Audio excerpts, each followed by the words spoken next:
Hey guys, it's Jim, and I hope you're all doing really well today. There's a few reasons I wanted to make today's video, one of which is to answer a question that was asked to me about last week, around Wednesday or Thursday, but I was in no shape to really answer, pay attention to anything in regards to YouTube or Instagram or questions that were given to me via email because I got so sick. I have not been that sick in a long time. You could probably still hear a little bit lingering from how I'm speaking right now, but the worst of it's over, and I'm able to at least sit without the lights really bothering me like they were the last time I tried this 2 days ago. So I thought, you know what, we're going to power through this one way or the other. The topic at hand is this, though, not about me being sick. It's about what do you do right now in this particular guitar market when you're trying to sell a guitar? Where is the best place to do it, especially if you don't live in an area that has a lot of local people that you might be able to find as potential buyers or potential trade partners, which is another option that we're going to go into in a minute here. But I have to start with my own proposition because I find myself in the exact same scenario. I got this guitar, and honestly, this happens every time with me. I try to make Paul Reed Smith guitars work for me. I really do. But at the end of the day, every time I end up playing a Gibson afterwards, I'm like, well, what am I doing? I just prefer Gibson guitars, nothing against PRS, but it does leave me with a problem, and that's this guitar, which you will know what it is. It's a PRS.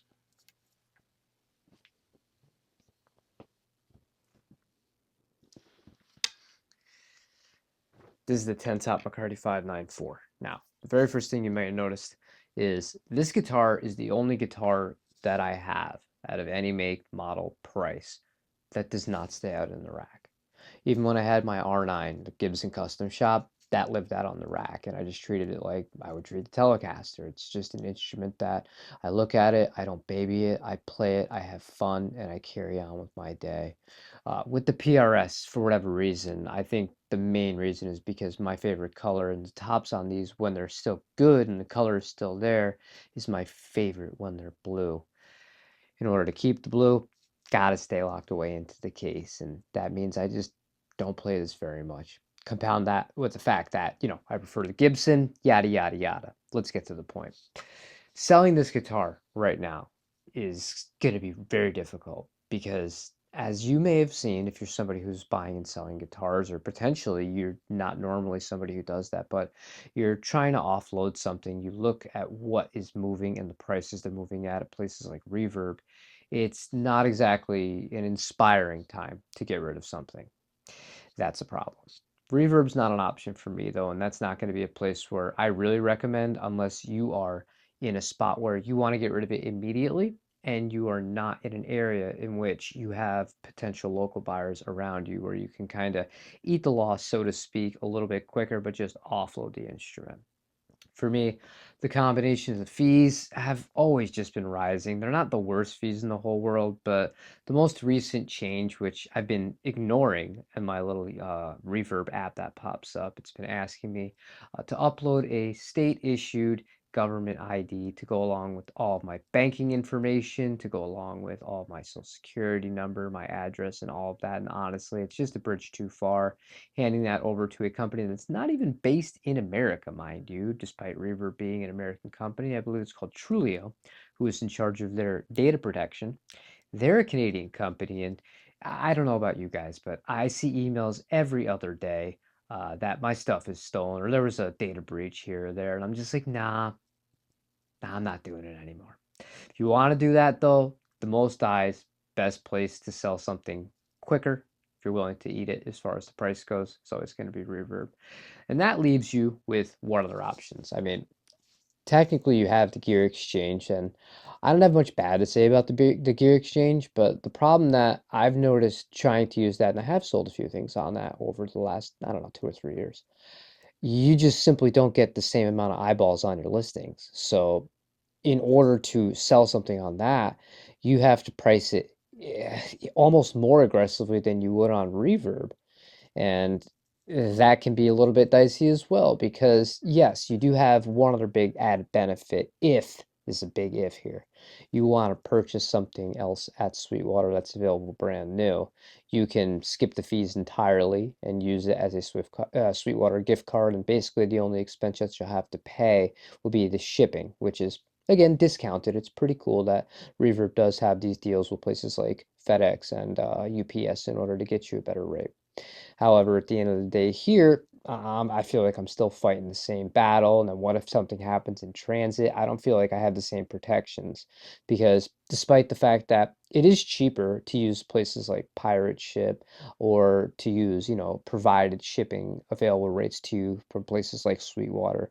Honestly, one of the things that I put up with Reverb for was because the safe shipping takes a lot of stress off of your shoulders. I do like that a lot because if something happens in transit, and I'm very meticulous person, I videotape every single thing that is leaving me as I'm packing it up, just so there can be no discrepancies and people can't claim something wasn't as advertised. But even so, having the safe shipping is a big plus to me, and you don't have that when you are dealing with places that aren't Reverb, so Sweetwater or the like. And the final place would be eBay. And dude, I haven't used eBay to sell anything since, I don't know, the early 2000s. I can't comment too much about it. I don't look for anything on eBay. I mean, the only time eBay really comes up when we're talking about buying and selling guitars here on this channel might be during a live stream when we're looking at listings from Japan from individual sellers. So, what else do you do then? You have Craigslist, which that's a dice roll depending on where you live, and that's not something that you might not have some people around you that are even interested in the sorts of guitars that you have, depending on where you are in the country. And if they are, they might be thinking, "Oh, well, this guy, he'll take way less than what he's listing because he doesn't want to list it on Reverb, and he doesn't know about Reverb, and I can lowball." And it's a huge mess. There's no guarantees. You can end up wasting time driving to meet some guy who's trying to scam you. He says, "Oh, I'll agree to pay your price." And then, you know, 45 minutes later in the car, the guy shows up with half of the amount of money, and that's his final offer. We've we've all been there. Well, at least I have, and it sucks. It's not fun. So, what I'm going to do with this guitar, and my advice, because the person who had asked me this question initially, and why I'm rambling to begin with right now, they were interested in getting something else entirely. They didn't want the money, they wanted a different guitar. So I think what I'm going to do with this instrument is just put it for trade. Whether that means somebody will be able to, from this channel, if they're interested in this guitar, offer me something that I'm probably, uh, you know, likewise, similar cash value. I'll take it so much as I really like the guitar if I'm able to sit and play it first. But really, what I think I'm going to end up doing is going to Jimmy's Vintage Music in Lakeland, Florida, and trading this in, seeing what they have there because he's got the stuff I really like. A lot of Fenders, both new and used, lots of Gibsons, new and used, and seeing, what the best possible fit is, not really worrying so much about money and seeing, what feels good and what really works in person. And honestly, this is the advice that I'm going to give you here. If you're looking to offload something to purchase something else, uh, you could be really desiring a guitar, and I know this is somebody who goes through buying and selling a lot of offset guitars. Well, I did for many years. I don't do so much do it anymore from Japan. You could get everything you want on paper, but when you sit and you play with it, it's just not a match. So to me, in my opinion, if you have something that's of value, that's worth trading in, I think that's the best way of going about doing it. If you don't want to deal with the hassle of buying and literally selling something, dealing with the boxes, the packing, the shipping, all that stuff on a place like Reverb or on the Gear Exchange. And then you'll at least know that very day that you found something you really like because it's super hard to screw something up when you're actually at a guitar store. But yeah, that's pretty much it. I guess all I wanted to talk about was the fact that I am going to be parting ways with this guitar at some point in some capacity. And, I'm not going to be listing on Reverb anymore because now I'm just not making any listings because I'm refusing to be a part in that game. If you're somebody who's in a similar kind of situation that I'm in, I know that everybody's now going to be required at some point to upload certain documentation and documents of your ID and other tax things.